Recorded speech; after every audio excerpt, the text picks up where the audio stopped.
Okay, so we're going to continue on with the actual color section of it. When it comes to picture quality, I like to describe picture quality as a cake because it's made in layers, okay? The foundation, which is what we just went through, was black and grayscale, basically, the contrast, the dynamic range, okay? So in that actual cake, the foundation is going to be black, okay? The blacker your blacks, when it comes to color, the purer and more richer your colors are going to be because you don't have, it's almost like a white shirt. You know, if you go outside, you play in the grass, you play in the dirt, it's going to get dirty or whatever, right? You put it in the washing machine or whatever, but it will never get back to that same white, unfortunately. So think of it in that manner where the blacker the blacks, the less dirt you have to worry about being in your colors, okay?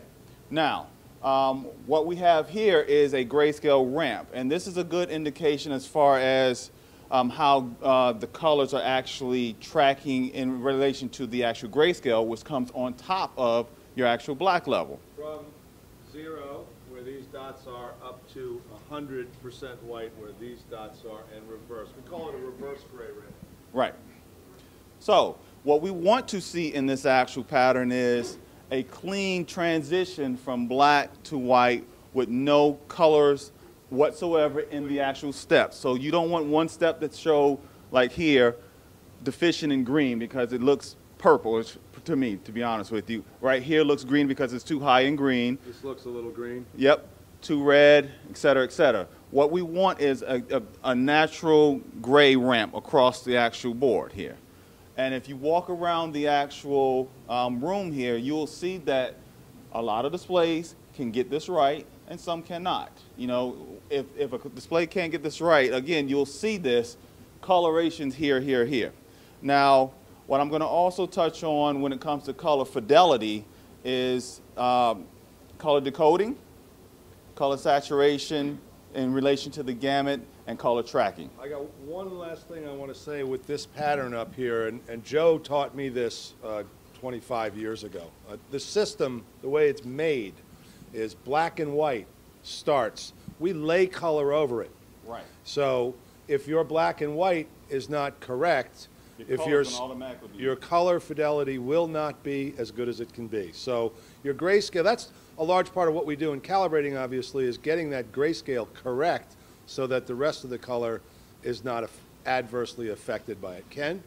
Yeah, when you look at Samsung OLED, I saw it on the contract, I commented to Wayne on it, and you see it fades on this pattern now. Is it an obvious grayscale issue? Yeah, it may be gamma related, we're not sure yet, but it's not that's what we're talking about. It's the tracking of the colors through, on top of the grayscale is not actually correct. So I think it's the Fabry Pro interferometry effect. That's there. oh, really? Yeah, I think it's a Fabry Pro interferometry effect because the thickness of the OLED layer is relatively thin. It'll act like an interference filter, and at different angles, you're going to get different colors.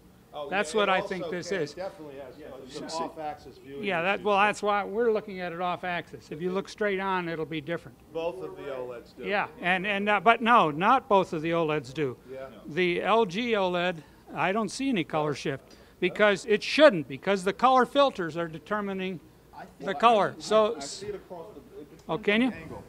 See, if you look at it here. Okay, yeah, at a very extreme angle you do. Yeah, you're right. Okay. Yeah, obviously, it's not as bad as LED, but it's definitely a factor. So, All right, so you want to look at color decoding then? yes, color decoding. And just to give you a simple definition of color decoding. Are we going to get to look at these, walk around a little? Or? Oh, Yeah, go ahead. if you guys want to walk around first, go ahead. Get up, look around. Look at that one. Right, it's not as bright, but the luminance, which is what you're talking about, the brightness, is not what we're really speaking of when it comes to this actual tracking here. And that's just a technological thing that you're speaking of right here as far as with the white OLED. Essentially what they're doing is they are only emitting the white OLED, the subpixel, and only very little of the RGB. subpixel. So with only whites coming out, plus with the power efficiency, it's going to be dimmer with full screen compared to RGB. It's just a trade-off. That's all. Thank you. Yes.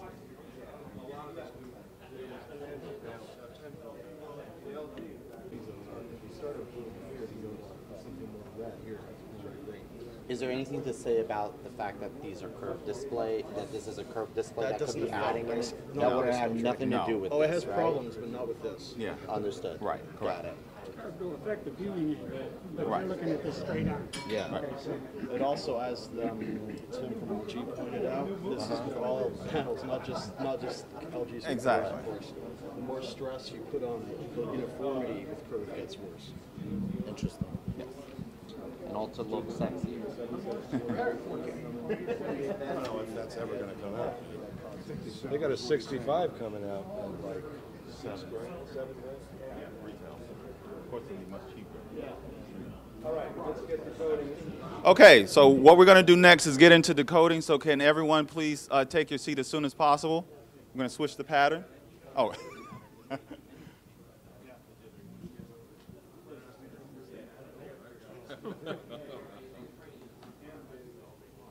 Okay, so the easiest way to explain color decoding is just basically how well the display can extract the encoded and compressed RGB signal from a digital YCB-CR compression algorithm, okay? And in that processing, a lot of displays sometimes comes up with a lot of errors where in the actual complementary colors or secondary colors, you'll see hue shifts, and on the primaries, you'll have luminance shifts where they go brighter and dimmer. So thank you, LG and Samsung, for giving us the opportunity to actually turn off the other two colors so that we can isolate a color so that we can check your color decoding. And Sony, could you please give us that? Thank you. Sony, can we get that actual feature? It is a great feature to have. So if we can, guys, can we switch this into blue-only mode for the displays that can do it? Absolutely. Also isolate red or green. That would be it's a good tool for looking at decoding errors in those channels. But when we get to the blue, I'll pick this one over here. Grab that from you. You get to the blue for setting color and tint. What we're looking for are these you don't want to see any difference in luminance between this square here and this square here for color, and on the insides it would be for tint or hue. Right. So it's a good tool for setting chroma or color and tint. The last display that I remember that had a major problem with this was a few years ago. Panasonic's VT30 plasma had some pretty serious color decoding issues. They improved the decoding with the panel with running firmware changes, but they never got it quite right. Yeah, so one more thing about this pattern, which, Kevin, you can probably answer this for me. If I'm not mistaken, this is basically set up as 75% stimulus, Yes, right? it is. Absolutely. Okay, Joe? 75%. Cool. I got a question. Do you think it would be ideal or feasible to create the same pattern in different stimuli levels? And the reason why I asked this, before you answer, sorry, the reason why I asked this is because with regular content, we found some unusual things in the actual image where they don't match between displays, but and with our color tracking stuff, we can't see it. So I think it may be somewhere. I don't know if the color decoding should be assumed to be correct if it can do 75% stimuli across the range, or if that's just an assumption. All right. All right. In new test materials, it'll be version 2 that's out, and you already have version 1. I have it in 10% increments. Excellent. Thank you. So we didn't include 75 because 75 wasn't on a 10% increment. Okay, thank you. Okay. So for 75%, what we found with all of these displays, they pass. However, Like I said, I think there's some color decoding issues in different ranges of the actual stimuli level, and stimuli is nothing but the brightness of the actual level itself. So speaking of luminance here. So if, I got another question sure. for Joe on this. Hey, Joe. I'm wondering, what we discover periodically on some displays is color tracking errors, where it's not holding the XY correctly through different luminance levels, right? That's and correct. Calman can show us this, obviously. Yes. But is that a factor of color decoding, or is that something? Absolutely not. I didn't think it was. It's absolutely not.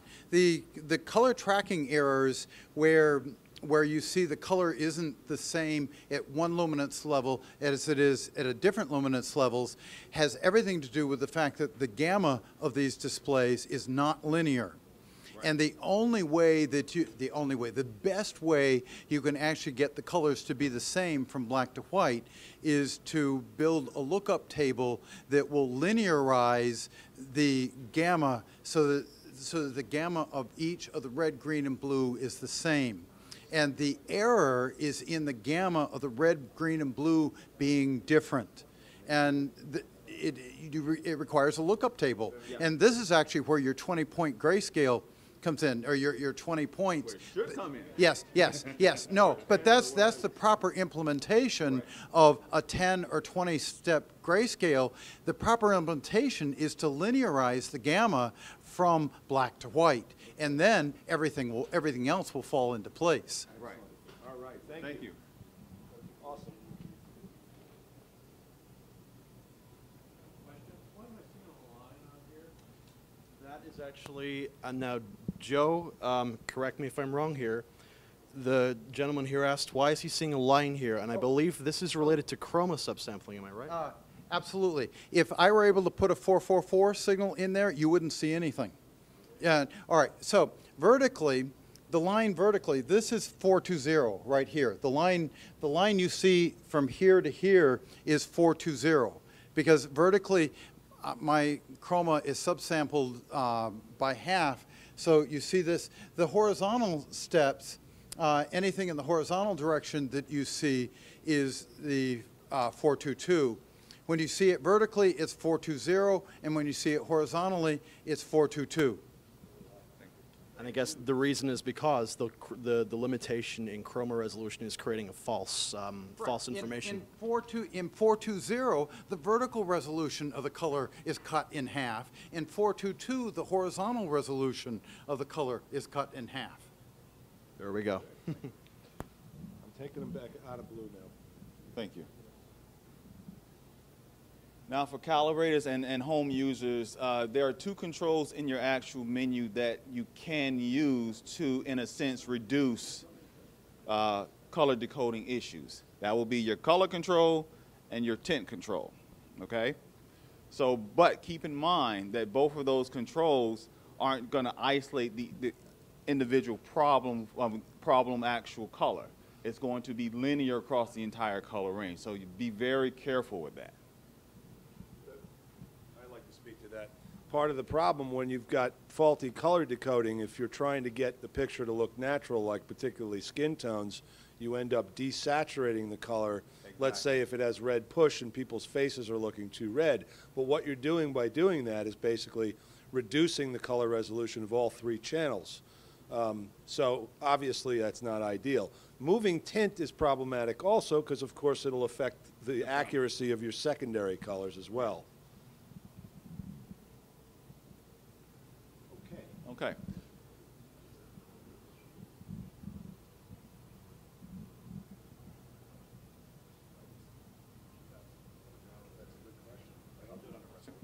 Since we're adding comments in here, in the component domain, the tint control shouldn't exist.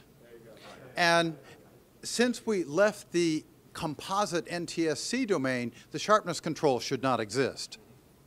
So the only reason for the sharpness control was the chroma decoding in NTSC. There is, after we went to component, there is no excuse for a sharpness control to be on a set. When we went to component, there is no excuse for a tint control to be there, except for the fact that it's always been there, and therefore, if we take it away, somebody's going to get disturbed. It's a legacy feature that marketing won't allow us to get rid of. That's why the good calibrators put sharpness at 0 and leave the tint control alone. Unless there's no color management system, in which case there may be a small Right. amount. Okay, so what do you want to look at now? Can we put up the actual calibration charts, please? Yeah. So we can jump into the actual gamut. How did they all do? Ready results. All right. So here we go. All right, so the first chart we have up here is, of course, the F8500 here. As you can see, when we're speaking of the color gamut, this is the Rec 709 triangle here. The color gamut is basically the plots of red, green, blue, cyan, magenta, and yellow on the triangle. So at this point right here is basically telling us that when you see this blue point here, that means that we specified for this particular display that this is the greatest blue it's going to ever do for you, okay? And all the other hues and tints of blue all the way until you get to white is all it's going to do, okay? So that's what the outer points mean, okay? The inner points here are just how the actual shade of blue, I shouldn't say really shade, but the color of blue tracks between the stimuli levels, basically, which is your luminance. Different luminance levels. Different luminance levels between what we set it at the max and white, which is deficient of all that particular color here. So, as you, different saturation. So as we can see with blue on the F8500, it does a pretty good job. It's not perfect, of course, because these inner points should be inside of these squares here. One small thing I'd like to add to that is that during calibration, it is possible to iterate through this chart a couple of times and, for example, to spread the errors out more evenly across the range, but we shouldn't have to. Exactly. We should be able to calibrate the gamut, and the rest should Fall into place. fall into place. We should not have to with a very well implemented CMS control set. Let's show them the other products. What does the black point mean? This is the where black measured as far as the color of black. And what level of delta E is visible by the human eye? Ah, What's that? What level of delta E is for static image or the moving? 3% and above. I mean, if you get below 3%, 3 above. It's What, not- the 3. yeah, Yeah. 3 is the number. Yeah. Where, Yes. That's what you're striving for. So this is Get pretty errors much below already 3. below imperceptible level. Uh-huh, sure.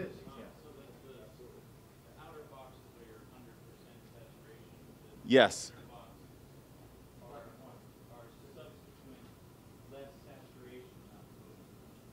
Gotcha, okay. Sorry. Right. Less saturation, not the luminance, but the saturation. Right, this is not a luminance sweep, it's a saturation sweep. Right. Exactly. 20, 40, 60, 80, 100%. Right. Right. Good correction. Good catch there. Go to, no? Yes. Yeah, show them the rest of them. Actually, pull up the Sony for a second. I want to see the Sony. Which one? This one. Ah, I never said I was picking on you now. Give me the 950B. The 950. I put them in the order they're on the wall. Okay. Let's look at the Sony. Okay. I want to bring the Sony up because when it comes to color tracking, Sony does great engineering when it comes to color. Okay. This chart was created from a display that has 0 3D CMS control set. Now I want you to take a look at this, and then as we slide through the other ones, I want you to see how well this one tracks in reference to the ones that do have 3D CMS. I want to just explain 3D CMS for some people that may not understand that. It's a saturation control, a hue control, and a luminance control for each individual color, all 6 colors. That in most of the displays here is in a CMS system that we use to actually calibrate and make this as accurate as possible. This is with no such feature. Exactly. No such feature and no change in the actual color control or tint control in the regular menu. So kudos to Sony for getting it right in the actual lab and the actual from their engineers. I challenge the other manufacturers to do this. Well, come on now. They got a little bit of work to do over Well, here. well, no, no.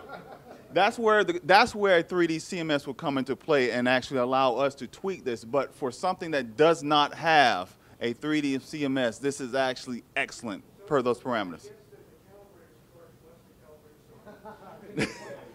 From a calibrator's perspective, yes. Yes.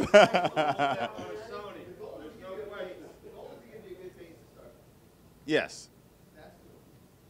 Now, Sony, if you guys want to include a 3D CMS, we will love it because we can improve this even better, especially on your max points here. Okay. Other displays? Yes. Should we go back to Yes. How do I do this? What am I hitting? Actually, pull up. Oh, okay, good. Look at you, man. He's got remote. So here's the 9000, which is to my far left. Notice how it tracks, Tracks extremely well, actually. except for red It has a little and some cyan here and some blue.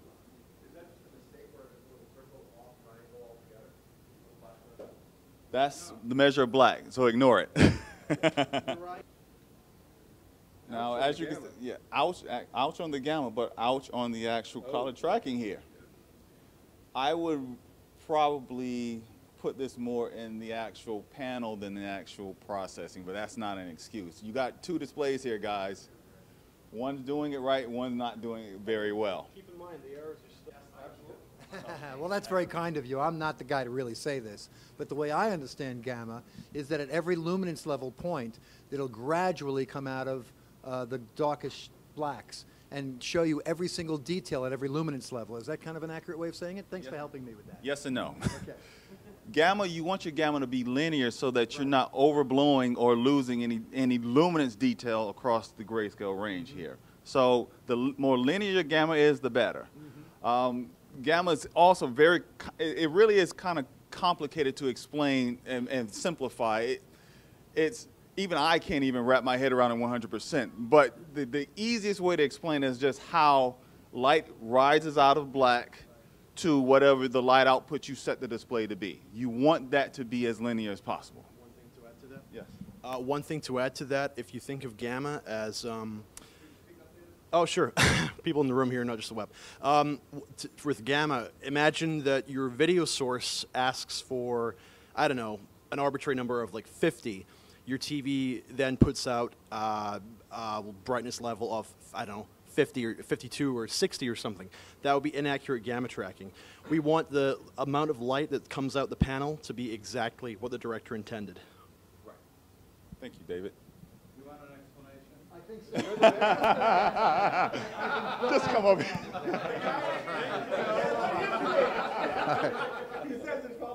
All right. Gamma is a transfer characteristic. You put voltage into a display device and you get light output. The gamma it's a logarithmic curve, and the reason it is because of the CRT. The gamma of the system was defined by how the CRT reacted when you put light in. So what happens is I actually showed you a gamma curve in my presentation where we had a line sloping up like this. That is the characteristic of a CRT. If you put, no, it's a curve. It's a power function. And so the gamma curve was specified based on the CRT because when you put voltage in, you got a particular light output. So you put 1.1 volts, then 0.2, 0.3, 0.4, 0.5, 0.6, 0.7, and you got a particular light output. And you could literally plot that curve. So in the television set, in the CRT, when you put a little bit of voltage in, you don't get much light output. And you keep putting a little bit more in, and you don't get much light output. And suddenly, when you start putting more voltage in, then you get a lot more light output, and suddenly it goes up high. So the shape of the curve is all based on how a CRT works. Now, I want to tell a little bit of a tale in this, because the ideal of a television system is the light in from the camera would equal the light out coming from the display device. So the camera has the inverse gamma. That the gamma goes up quickly, and then over this, it's the exact opposite of what the CRT is. Well, guess what? When you come out of black with the camera rapidly, you get out of the noise of the camera. So what happened is this system of coming out of black rapidly with the camera and then coming out of black slowly with the CRT was something called noise reduction. You pre-emphasized on the camera and you de-emphasized on the CRT. That became the foundation of Dolby noise reduction. Ray Dolby is a video engineer, was a video engineer. Ray Dolby adapted this gamma characteristic and applied it to pre-emphasizing when you record on audio tape and then de-emphasizing when you play back, and he got noise reduction. And that's what happened in the CRT, that when we started in order to compensate for the CRT, we came out of black rapidly with the cameras and got a noise reduction because the cameras were noisy near black. And if we came out of black rapidly, we got away from the noise quickly. And so it was the first noise reduction system, and Ray Dolby used that in the first Dolby noise reduction system. So he patented it and got money off it, where the rest of it, it's public domain if it's in the video world. It's pay Dolby if it's in the audio world. And is some of the reason for the nonlinear curve of the CRTs because they were analog devices, and today we have digital, it could be linear? Well, no, I think that one of the reasons that we're emulating CRT gamma because of the content that was produced with CRT cameras. The system specifications, the communication that I talked about, is based on a CRT. The whole television system was based on what the CRT could do. And you remember the picture I showed you with the CRT next to the flat panel display? We had to engineer the flat panel displays to look like a CRT. They had to have the same characteristics of CRT. Now, they function better if they don't have to look like a CRT. And that's part of the reason we want a new system. Is because we don't deal with CRTs and we don't need to be encumbered by a technology that we're not using. And so part of the ultra high definition television is to allow us to create a system that will be ideal or related to the kind of displays we have now. Thank you. Thank you. Not much to add to that. Okay, are you ready to look at color fields and things, or what do you want to do next? What about the LG? Let's look at the LG. Excuse me. Ooh. So here's the LG OLED. As you can see, it's pretty much the same as everyone else, except for the cyan area right here. But that's an anomaly there. But we're going to show some content with regular video that, to be honest with you, doesn't explain this, because this is not the point of what we're about to show you. So that's why I was pointing out maybe it's a color decoding issue in a different stimuli level that's going on. No, I think the problem is that this isn't enough points. And when you went and did 20+ points, then when I did you saw 4-bit more points, errors. right? But it's still the same thing. It's a curve right here. I don't think this is the issue here. It's not as bad as the Sharp Elite. No, by far, no. It's a similar issue. It's No. a similar issue with the same color. Right. So, Dwayne, what So, happened? so Gamma. the gamma, we were aiming for 1886, of course, because that's which is 2.4 gamma. Unfortunately, the EC 9300 cannot achieve that. This is what they're setting at 2.4. It's just not capable of doing it. I tried to do with the 20-point grayscale controls to kind of lift it up, but their grayscale controls ran out of range. But the interesting thing is, in their menu, I wish they would actually activate this for us. But if you go into their actual grayscale menu here,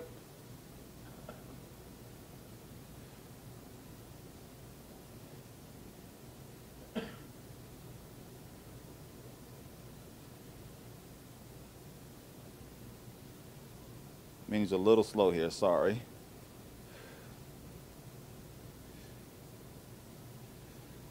As you can see in the actual menu for each individual point that allow you to adjust the grayscale, you have this. If we had this where we can actually change it, we could fix this. So it's grayed out. Why is it grayed out? It's not available for us to use. That's odd. It's only available at 100% stimuli. But again, this would probably be my ask to you guys. Can you add the capability of changing so we can modify this particular item right here? Why is it grayed out? It's not. That's what I mean, why is it grayed out? I don't know. I mean, that's what it is. That's what right. That's the question for LG. But what I'm saying is, if we had this control right here available, we can change this. This will be very similar to what Panasonic did in the last 2 generations of the display, where they gave us a gamma control to actually adjust this. And that's why on all Panasonics, if you actually look at the calibration, we can make that line perfectly flat.